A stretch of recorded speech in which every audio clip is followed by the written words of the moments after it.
Okay, so I'm gonna try to keep this in high definition. This is off my wife's phone.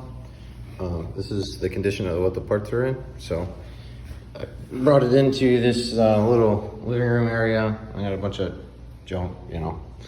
Anyways, this is the rotor housings that I pulled out of that stock engine I have on my channel that I tore apart. Obviously, pulled the seals out here. They're all charred to fuck. This thing was eating coolant. All the faces are kind of charred here, a little corroded, not bad. But this thing had run.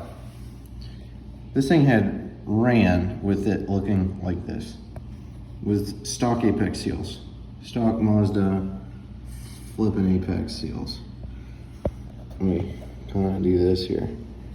This is how it looked like. That's how ridiculous this thing is. Running the phone along the edge of the rotor housing so you can get a 360.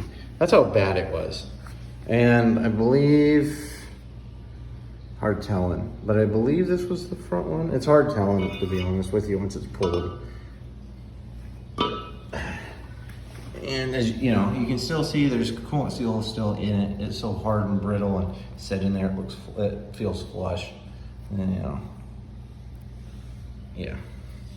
So obviously you need a new seals because they're aged. Look at this one. Look how fucked this one is. And it ran. I don't understand that. Like, I don't see how it fucking ran when I pulled it. I cleaned it with acetone. It's not going to be the best job, but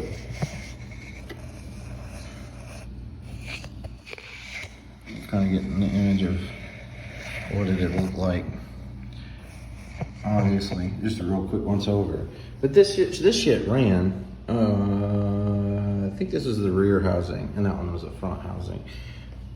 Yeah, because the rear one was worse because it had all this. This is actually fucking smooth.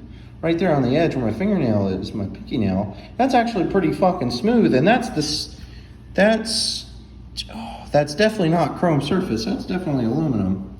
Because the chrome ends right here, you know, where you see the frail here, and it fucking rode it smooth. So it was just skipping gas right here, and that's not really all that rough. This, when you run a fucking screwdriver across it like this, you can fucking feel it. You can feel it with your skin. Not the best communicator.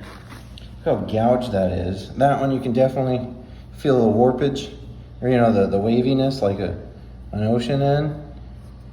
You know, you got all that right there, and that's well beyond Mazda rebuild criteria. So these things are junk, but it ran. I don't understand that. You know, that's what makes me a believer of these rotary engines. Sure, it was only a 140,000 mile engine compared to, like, you know, the LSs that can go like 280 without, you know, tearing them apart like this. But the condition of the parts were that bad, but it still ran. You know, so I believe in them. I know you're not going to get the mileage out of them, but you're going to get the durability out of the parts, you know. So I'll show you in a different video of the other stuff, but peace out, Cub Scout.